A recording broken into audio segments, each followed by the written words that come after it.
20h dans les locaux de Walfadjri. Bienvenue dans ce journal. Au sommaire, violence électorale à Touba, Serigne Assane Mbacké et Morlo en prison, poursuivi pour incitation à la violence. Le jeune marabout et président 221 sera jugé jeudi prochain au tribunal des flagrants délits de Diourbel. Et puis, groupe de presse des médias, Bougane Gueye Dany et ses ex-travailleurs vont solder leur compte devant l'inspection du travail. Les licenciés du quotidien La Tribune ont décidé de saisir les juridictions pour dénoncer ce qu'ils qualifient de forfaiture. Et puis la rubrique Actu Région fait un zoom sur les dégâts causés par la foudre à Tambacounda. Pas plus tard que ce jeudi, 2 personnes ont perdu la vie à cause de ce phénomène de la nature. Reportage à suivre dans cette édition. Également au menu de ce journal, l'actualité internationale et bien entendu la page sportive. Le développement, c'est tout de suite.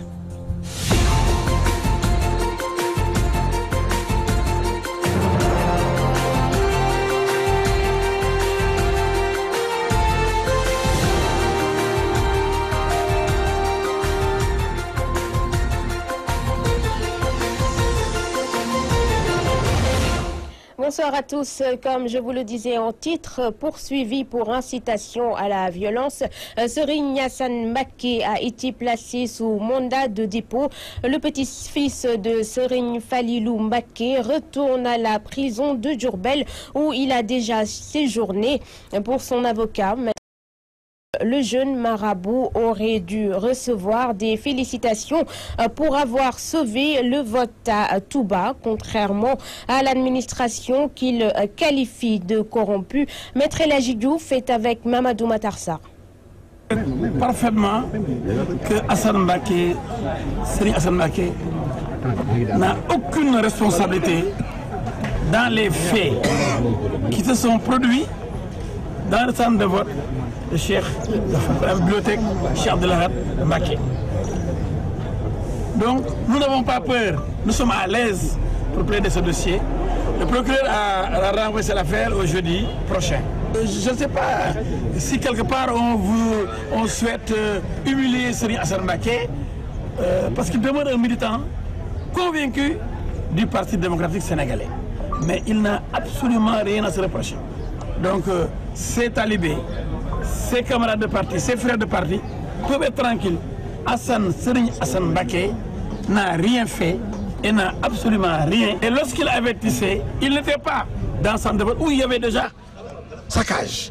Il ne peut pas être l'instigateur de ces saccages. Il n'était pas au bureau et il l'a fait après. Et c'est un avertissement solennel. Parce qu'il y avait des bulletins de vote du président Abdoulaye Wade et de sa coalition qui manquaient. C'était pour éviter qu'il y ait effectivement un problème qu'il avait averti. Donc on doit même le féliciter. On doit féliciter Serigne Assane Mbacké d'avoir averti une administration corrompue à la solde du pouvoir. C'est pourquoi d'ailleurs on a rectifié pour aller chercher les bulletins de M. Abdoulaye Wade pour permettre le vote dans certains centres de vote. Donc c'est Serigne Assane Mbacké qui a sauvé le scrutin à Touba. C'était à l'instant Maître El Hadji Diouf. Je rappelle qu'il était au micro de Mamadou Matar Sarr. Accusé d'avoir participé au saccage de bureaux de vote à Touba, Morlo de Benno Bokk Yakaar est lui aussi placé sous mandat de dépôt. Selon Maître Abdoulaye Babou, son client n'est mêlé ni de près ni de loin à cette affaire. L'avocat révèle en outre que le procureur a décidé de ne pas poursuivre les frères Baradoli. Voici Maître Abdoulaye Babou. Il est également au micro de Mamadou Matar Sarr. Monsieur le procureur de la République a l'opportunité des poursuites. Il a interrogé successivement Morlo et d'autres et a pris souverainement sa décision de les placer sous mandat de dépôt pour les faire juger en flagrant délit jeudi prochain. La première observation à faire, c'est que cette affaire aurait pu aller en instruction. Heureusement, monsieur le procureur a décidé d'amener cette affaire en audience de flagrant délit. C'est le premier élément. Deuxième élément que moi-même j'ai soulevé. J'ai dit à monsieur le procureur, dans ce dossier, il y a 2 frères Baradoli qui ont été cités. Et j'ai dit à monsieur le procureur, puisqu'ils n'ont pas été déférés devant vous par la police, la police n'a porté aucune mention les concernant. Vous, le maître des poursuites, qu'entendez-vous faire pour cela? Monsieur le procureur m'a répondu qu'il ne les poursuit pas. Ça aussi, c'est son rôle. Donc, il n'y a aucune critique ni rien du tout à faire à ce niveau. Tout s'est passé régulièrement, mais nous le verrons jeudi. La bataille, c'est jeudi, où on aura l'opportunité de démontrer d'abord que Mor Lo n'est en rien dans cette affaire, de démontrer preuve à l'appui, parce que nous avons regardé les vidéos, que d'autres, en tout cas, on verra bien. Ce n'est pas le cas de plaider. Toujours à propos des violences électorales à Touba, une troisième personne vient d'être déférée devant le procureur de Diourbel. Il s'agit de Saïbou Kane, membre de la coalition gagnante Wattu Sénégal. Ce dernier avait démissionné de l'Alliance pour la République pour rejoindre la coalition de Wade. C'était à quelques jours des législatives. Signalons également, pour être tout à fait complet, que Serigne Assane Mbacké et Mor Lo seront jugés le 17 août au tribunal des flagrants délits de Diourbel. Nous y reviendrons plus amplement dans nos prochaines éditions. Macky Sall prépare une vaste fraude plutôt pour 2019. C'est l'accusation brandie ce mercredi par les leaders de la coalition gagnante Wattu Sénégal. Abdoulaye Wade et compagnie exigent le départ du ministre de l'Intérieur, Abdoulaye Daouda Diallo. Hassan Gueye. Législative 2017, la coalition de partis de l'opposition Wattu Sénégal joue les prolongations. Ses membres qualifient le scrutin du 30 juillet de mascarade électorale. Maître Amadou Sall du Parti démocratique sénégalais. La coordination de partis de l'opposition Wattu Sénégal ne reconnaît aucune valeur à la mascarade électorale qui a abouti au pseudo-scrutin du 30 juillet 2017. Planifié de longue date par M. Macky Sall, son clan et ses affidés, et notre coalition considère qu'il s'agit d'une non-élection qui doit être reprise entièrement. Le leader du mouvement Tekki, Mamadou Lamine Diallo, lui, pointe du doigt la Sénat et le Conseil constitutionnel. La Sénat, je l'ai poursuivi jusqu'au bout pour qu'elle nous dise, selon ses attributions, quel est le nombre de cartes d'électeurs distribuées dans chaque département dans ce pays. Et elle refuse de nous donner ce chiffre-là. Alors que la Sénat connaît le chiffre, puisque à chaque fois qu'une carte d'électeur est retirée, on signe un document qui est tenu partout au Sénégal par un représentant de la Sénat. Donc il faut moins de 24 heures pour le président de la Sénat pour connaître le chiffre exact des cartes d'électeurs distribuées par département. Ils ne veulent pas le faire parce que c'est cela qui va montrer la supercherie, qui va montrer le sabotage organisé aujourd'hui pour confisquer le suffrage des Sénégalais. Enfin, le Conseil constitutionnel, en violation flagrante et ouverte du protocole de la CEDEAO, en pleine élection, en pleine campagne électorale, par 2 fois, ils ont changé les règles du jeu. Mamadou Diop Decroix interpelle tous les citoyens car, selon lui, Macky Sall prépare un coup pour 2019. Tout citoyen qui a le droit de vote est interpellé. Macky Sall a dit que l'élection s'est passée de façon normale. Il a félicité Abdoulaye Daouda Diallo, que nous avons toujours contesté. Malgré tout ça, ils sont minoritaires à présent. Le président a rassuré ses partisans en leur disant 2019, Macorès. 2 semaines après sa tenue, les législatives du 30 juillet n'en finissent pas de secouer l'arène politique. La coalition de partis de l'opposition Wattu Sénégal, qui qualifie ce scrutin de cinéma électoral, promet d'apporter une riposte à la mesure de l'affront. Hassan Gueye, boycott de la prochaine présidentielle si l'organisation reste entre les mains de Macky Sall et de son ministre de l'Intérieur. C'est la menace brandie par Abdoulaye Wade et sa coalition. Une déclaration diversement appréciée par les citoyens. Beaucoup d'entre eux redoutent une longue période de contestation électorale. Abdou Khoudous Diallo et Modou Diop. Sortie de Maître Abdoulaye Wade, tête de liste Wattu Sénégal, diversement appréciée par certains citoyens. Sur la menace de boycott de la présidentielle de 2019, ces citoyens apprécient la déclaration de Maître Wade. Le président Wade est très cohérent dans sa démarche quand il dit que le PDS ne participera plus à des élections organisées par le régime de Macky Sall. Parce que, vu de ce qu'on a vu aux élections législatives passées, on a tout eu sauf une élection. Il doit être démis de ses fonctions. Il ne doit plus organiser une élection dans ce pays. Dans une république sérieuse, Abdoulaye Daouda Diallo ne peut pas organiser des élections. Méthode a raison, quoi.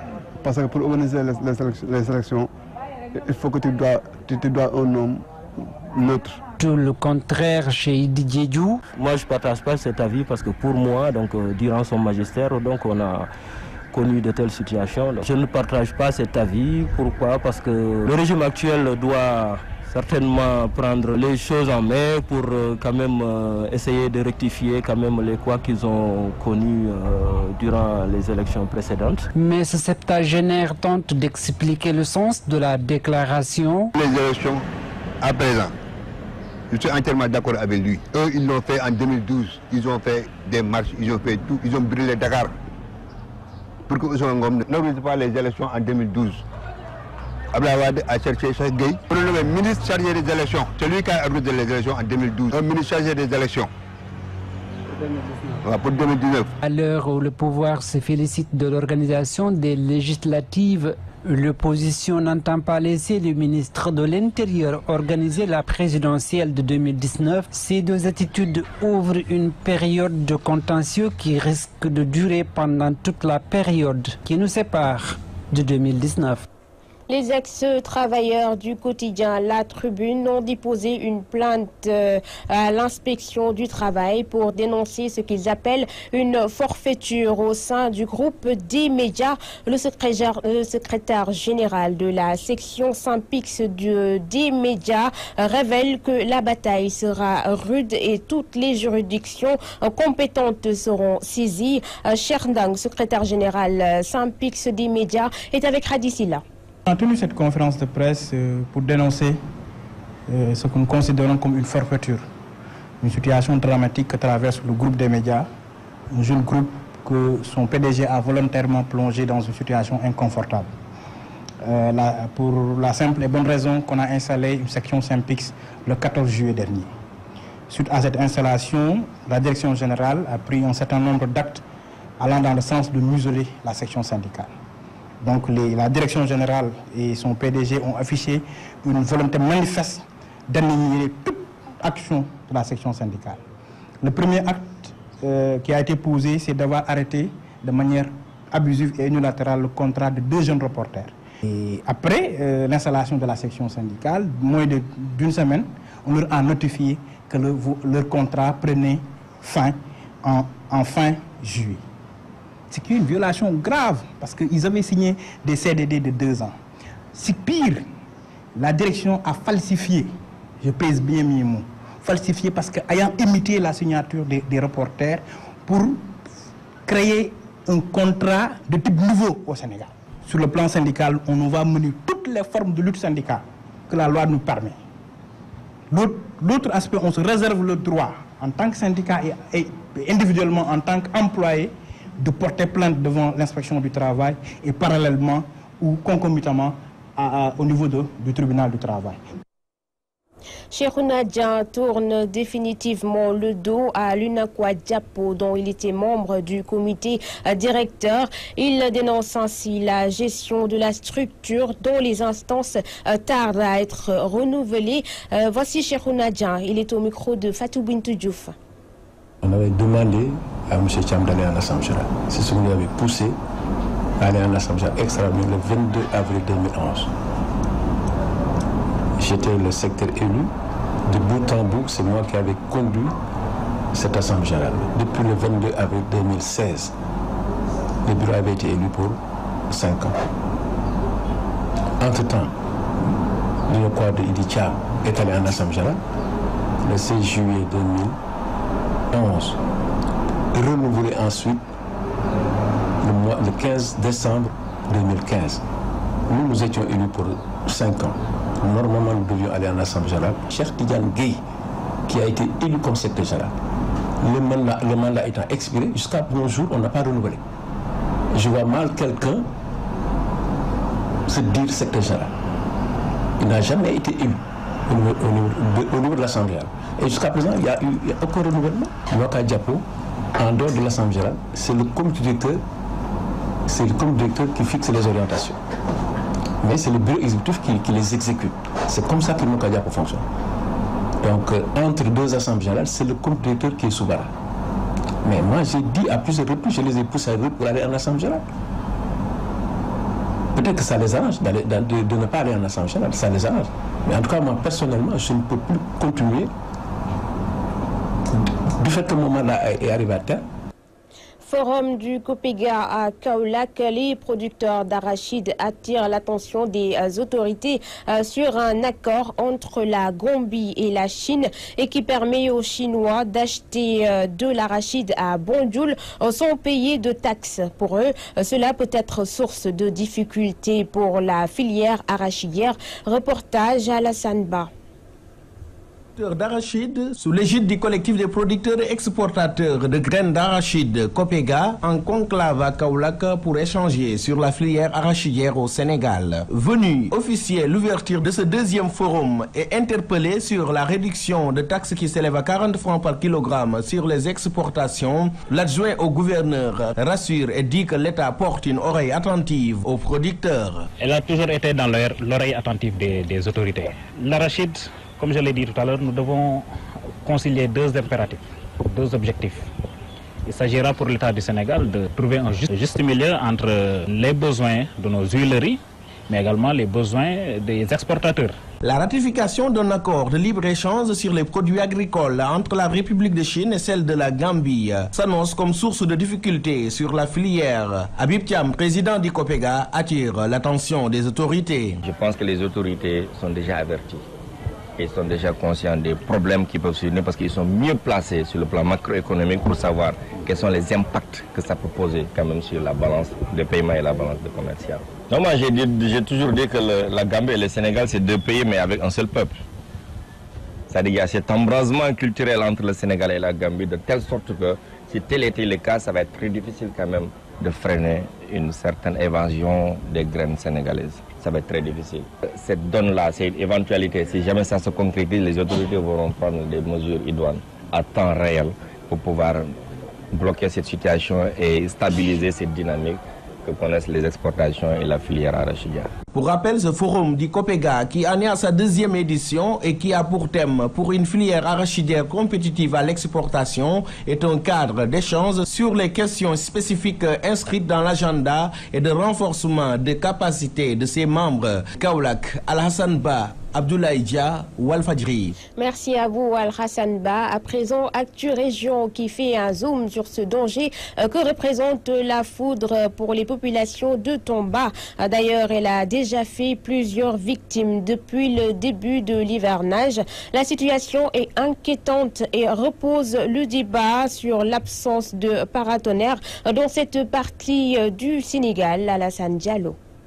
La foudre continue de faire des dégâts dans la région orientale. À chaque hivernage, son cortège de victimes, le monde rural paye toujours un lourd tribut avec le plus grand nombre de décès enregistrés pour la plupart des adultes et des enfants. Une situation inquiétante chez des citoyens interrogés qui disent ne jamais dormir du sommeil des justes quand il pleut à Tambacounda. À propos de la ville même, on a des problèmes ici. L'année passée, on a eu un même cas. Bon, il y a une maison que la foudre est tombée. Elle a fait un dégât avec une jeune fille là-bas qui manipulait son portable. Finalement, elle a succombé. Vers Maël Didi aussi, l'année passée, il y avait une femme du Nil sous l'arbre. Bon, la foudre là-bas aussi, il y avait les mêmes cas. Dans mon village, vers Sarawal, à quelques kilomètres de... Bon, j'ai vu des arbres là qui ont été foudroyés là-bas. Vous êtes très inquiet. À chaque début d'hivernage, quand l'hivernage approche, nous sommes très inquiets par rapport aux foudres qui se passent chaque année là.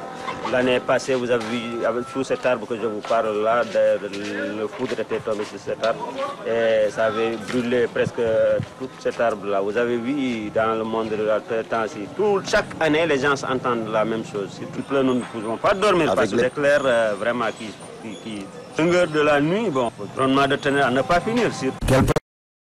Au danger, lieutenant Guillaume Colli, commandant la 61e compagnie d'incendie et de secours de Tambacounda, explique. Avant de sortir, de consulter la médaille, déjà à ce niveau-là, on peut savoir s'il n'y arrive pas. Le second point, c'est de s'éloigner donc de toute structure métallique ou de pylône quand il y a pluie et nécessairement quand il y a froid. Après, il faut s'abriter dans un vide. Ce qu'il faut éviter nécessairement, c'est d'aller s'abriter sous des arbres ou dans une cabine téléphonique. Ça, il faut nécessairement l'éviter parce que généralement, ça attire la fraude. Alors, l'eau étant un conducteur électrique aussi, il faut créer un isolant, c'est-à-dire placer un tapis et se mettre à même le tapis pour éviter d'être en contact avec l'eau qui ruisselle. Généralement, c'est ces précautions-là que l'on demande de prendre pour éviter les effets de la faute. Quant aux citoyens, ils déclarent que la solution est du ressort des autorités en dotant toutes les collectivités locales de paratonnerres. Je ne dis même pas d'abord les villages, mais dans la ville, on a des problèmes de paratonnerres. Si on peut avoir des paratonnerres dans la région et environnant, vraiment cela sera très, très bon pour nous, pour essayer de nous installer des paratonnerres dans notre région. Nous demandons à l'État de venir au secours des populations pour nous amener des paratonnerres pour que les gens puissent dormir. Les dernières victimes de la foudre remontent le jour du vote des législatives. Une forte pluie accompagnée d'éclairs et de tonnerres qui s'est abattue dans le village de Guétié, département de Bakel, a ainsi causé le décès de Kadja Sintian, âgé de 25 ans, et de ses deux enfants âgés respectivement de 5 et 3 ans, foudroyés dans leur case en paille. Al-San Diallo Tambacounda, Radio-Télévision Walfadjri. En bref, la foudre a tué ce jeudi 2 personnes dans le département de Koumpentoum. L'une d'entre elles est un homme âgé d'une quarantaine d'années et l'autre une fille de 14 ans. Nous y reviendrons plus amplement dans nos prochaines éditions. Pour l'instant, je vous propose de faire un bref survol de l'actualité internationale avec Hassan Gueye.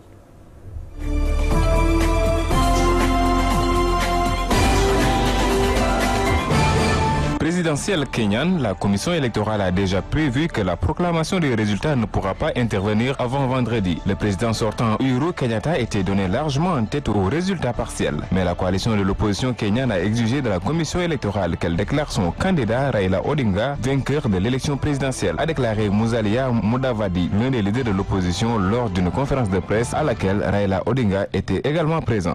5 personnes présentées comme des indépendantistes de la minorité anglophone ont été arrêtées début août au Cameroun, a annoncé le porte-parole du gouvernement. Le commando, arrêté le 3 août dans la région anglophone du Nord-Ouest, voulait perpétrer des attaques contre des forces de défense et de sécurité, des responsables militaires et des autorités administratives, a déclaré le porte-parole du gouvernement, Issa Chiroma Bakari. Ces personnes feraient partie, selon la communication gouvernementale, du mouvement de libération du Cameroun du Sud. Plusieurs perquisitions sont en cours en Belgique et aux Pays-Bas dans le cadre de l'enquête sur l'utilisation frauduleuse de l'insecticide Friponil dans les élevages de poules pondeuses à l'origine de la crise des œufs contaminés, ont indiqué ce jeudi 10 août le parquet belge et le parquet néerlandais. Dans le cadre du dossier Friponil, plusieurs perquisitions sont en cours actuellement, indique brièvement le parquet belge qui s'était jusqu'ici refusé à toute information sur l'enquête. Près de 700 000 œufs contaminés ont été importés au Royaume-Uni, annoncé l'autorité britannique de sécurité alimentaire sur son site internet.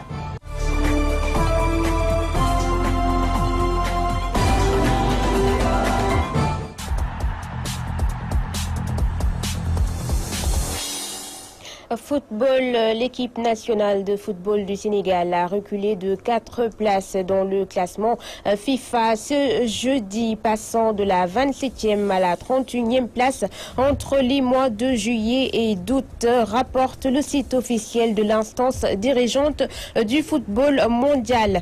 Les Lions perdent aussi une place dans le classement continental derrière les Pharaons d'Égypte, premier en Afrique et 25e mondial. Et les Léopards de la République démocratique du Congo qui occupent la 2e place africaine et la 28e mondiale. Le Brésil est revenu au sommet du classement après un premier arrêt d'un mois en remplacement des champions allemands de la Coupe du monde de la FIFA qui ont repris leur 2e place. Préparation Afrobasket masculin 2017, l'entraîneur Porfirio Ficas a rejoint la tanière. Il a d'ailleurs conduit la séance d'entraînement de ce jeudi au Stadium Marius Ndiaye, séance qui a vu la participation de plusieurs cadres de l'équipe nationale. Nafia Marfal. Pour cette séance d'entraînement, l'entraîneur Porfirio Fisac retient l'attention par sa présence. Son absence en début de regroupement n'affecte en rien la préparation de l'afro-basket masculin, selon Malendoui. Tout ce qu'on peut faire, c'est travailler et aller défendre les couleurs du Sénégal le maximum sur le terrain. Tout ce qu'on peut vous garantir, c'est que quand on sera sur le terrain, on va défendre les couleurs à 100%. Et on se donnera toutes les chances pour gagner chaque match. Logé dans la poule D avec l'Égypte, le Mozambique et l'Afrique du Sud, un 6e titre continental peut être remporté si l'on se met au travail avec abnégation. Pas question de retard, c'est de savoir où on veut aller et comment y arriver. Je pense que même si vous pensez qu'il y a du retard, les joueurs s'entretenaient. Vous pouvez même constater que nous, on s'entraînait nous-mêmes pour prendre de l'avance pour que physiquement, on ne soit pas à la rue. Et donc là, aujourd'hui, on a fait quand même pas mal de choses il y a des groupes qui vont le faire d'habitude en une semaine ou 10 jours. Et aujourd'hui, on a avancé beaucoup. Et donc, c'est ça qui est le plus important, c'est d'avancer le maximum. En attendant leur déplacement en Espagne, prévu la semaine prochaine, les Lions s'entraînent dans un stadium Marius Ndiaye en chantier. Malendo rassure, les travaux ne dérangent pas la sérénité des entraînements. En ce moment, on bloque tout ce qui vient de l'extérieur.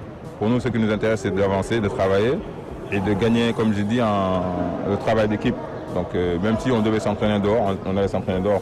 Je pense qu'on a un objectif, c'est d'aller le plus loin possible. Donc on ne peut pas se focaliser sur s'il y a ça, il y a ceci. C'est nous qui avons accepté de venir, donc quelles que soient les conditions, on est prêt à travailler. L'afro-basket masculin est prévu du 8 au 16 septembre prochain à Dakar et à Tunis. Les Lions ont démarré leurs entraînements en l'absence du coach et de plusieurs joueurs. Pour cette séance, 15 joueurs se sont entraînés. Handal Meda, Georginian et Moussa Diagne sont toujours là. Nafia Marfal, que nous remercions. À présent, place à la revue de la presse africaine avec Safietou Cissé.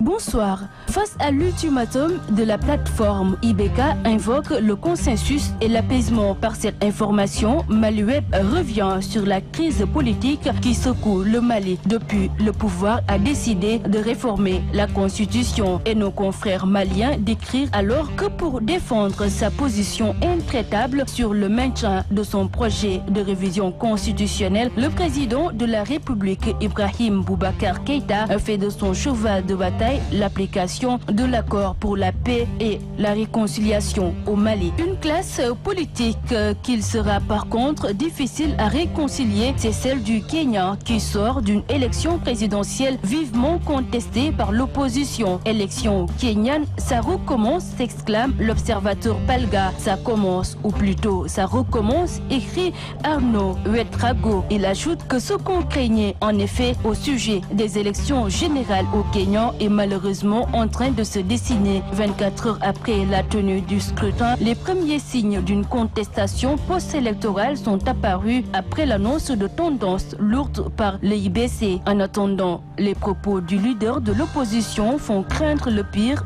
dans ce pays qui ne s'est pas encore totalement remis des violentes manifestations de 2007 consécutives justement à la victoire controversée de Mwai Kibaki qui avait causé plusieurs milliers de morts et autant de déplacés, souligne-t-il par ailleurs. Sur le même sujet, IZF rapporte que les observateurs étrangers déployés au Kenya pour les élections générales ont appelé le pays à la patience, alors que la commission électorale EIBC est en train de compiler les résultats définitifs sur fond d'accusations de fraude électorale formulées par l'opposition. Mercredi, l'opposition avait évoqué un piratage informatique et rejeté les résultats provisoires créditant le président sortant Uhuru Kenyatta d'une confortable avance. L'Algérie ne vit pas de contestation post-électorale, mais El Watan parle d'une certaine confusion au sommet de l'État. Dans la guerre qui déchire les clans au sommet du pouvoir, des zones d'ombre persistent. Comme dans tous les régimes opaques, celui qui gère les affaires de l'Algérie reste impénétrable et seuls les proches du palais peuvent accéder à certains codes indéchiffrables pour le commun des Algériens.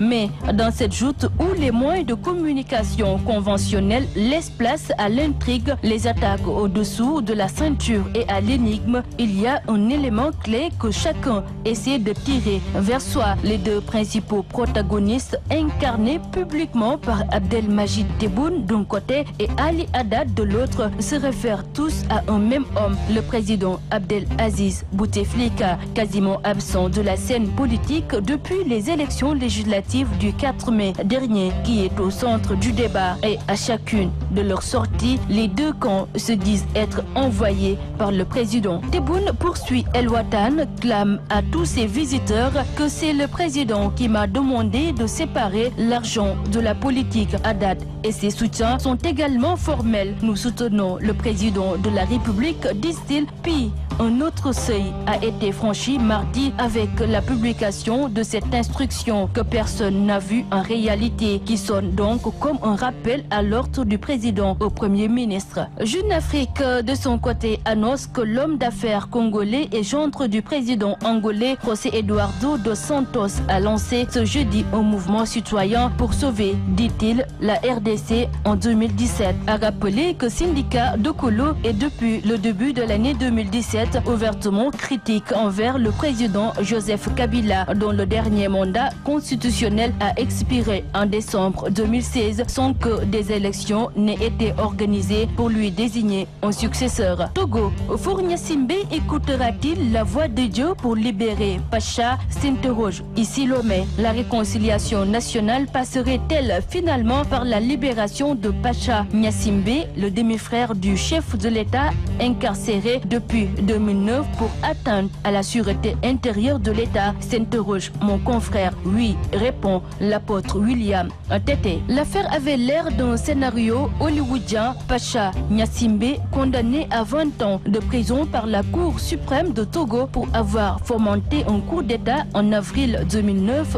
contre son demi-frère, le président Faure Gnassingbé, un vrai feuilleton politico-judiciaire. Depuis sa cellule à la prison civile de Lomé, l'ancien ministre de la Défense peut encore compter sur quelques personnes éprises de paix et de justice. La Cour constitutionnelle met notre pays en danger, dénonce l'opposant guinéen Ousmane Gaoul Diallo dans africaguinée.com. L'institution qui est chargée de veiller au respect de notre constitution vient de fouler aux pieds la séparation des pouvoirs qui garantit tant soit peu notre démocratie malmenée par Alpha Condé, ajoute-t-il dans les colonnes d'africaguinée.com. On viole la constitution pour régler un contentieux ordinaire, même de nature constitutionnelle. Vive l'alpha-cratie dans le condéisme, lit-on dans les colonnes d'africaguinée.com. Très bonne lecture. Voilà, chers téléspectateurs, ainsi s'achève ce journal. Merci de l'avoir suivi et excellente suite de programmes sur Walf TV.